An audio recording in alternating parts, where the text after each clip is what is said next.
Good morning from Fast Company. Here's our daily look into what's driving today's creative business leaders. Sure, we know that feelings are highly contagious, and being positive can help others around us to feel the same, but let's be honest for a moment. Sometimes life isn't all rainbows. Some days aren't great, and sometimes positivity isn't the best way to handle it. And research confirms it. One 10-year study into using avoidance to cope, perhaps by pretending things are fine rather than addressing when they aren't, finds that it can increase chronic acute stress and be linked to long-term depressive symptoms. In my experience as an emotional intelligence and human behavior specialist, our workplaces are becoming more focused on employee well-being, but it's an easy way to compel us to fake optimism, regardless of the real circumstances at hand. In workplace cultures, toxic positivity compels people to remain optimistic or think positively regardless of the real circumstances. Say key clients lost, budgets and bonuses frozen, or team-wide layoffs. And it's pervasive. One study by workplace blog Science of People finds that almost 68% of people had experienced toxic positivity in the last week.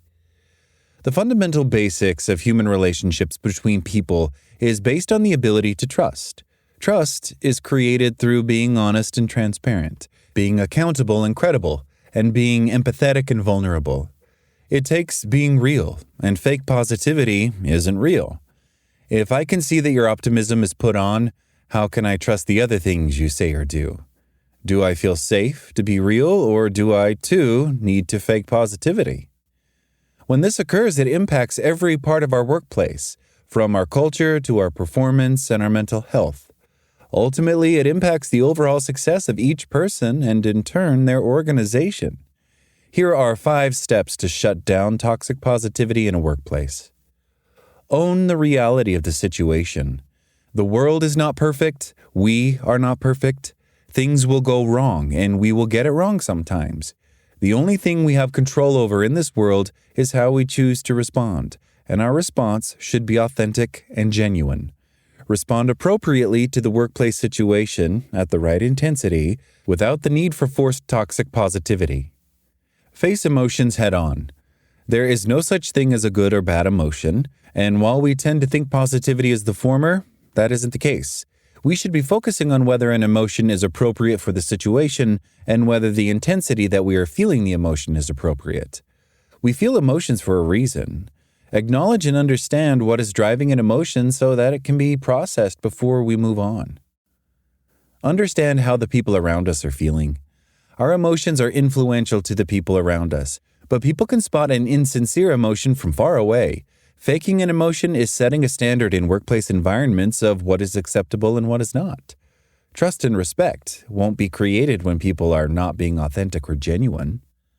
Ask the right questions and answer questions asked. Communication is always key to the workplace environment, and the ability to communicate effectively directly influences our culture. When we are feeling any form of intensive emotion, we have something to say. Ask the right questions to better understand what is driving another person's emotions. Answer the questions they have and provide the information they require to be able to move forward. Drive emotional intelligence. Realistically, we know that a great culture in a workplace is when all emotions are being displayed appropriately. In some situations, it may be optimism, and other times it might be sadness, anger, disappointment, fear, or frustration. Let's not judge someone else's emotion. Assess it and do what it takes to ensure that they are felt and processed before moving forward.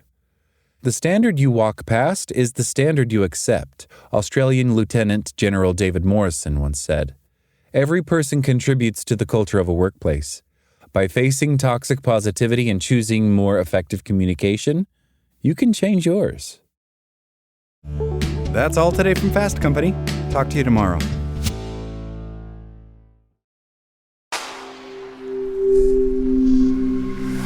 Spoken Layer.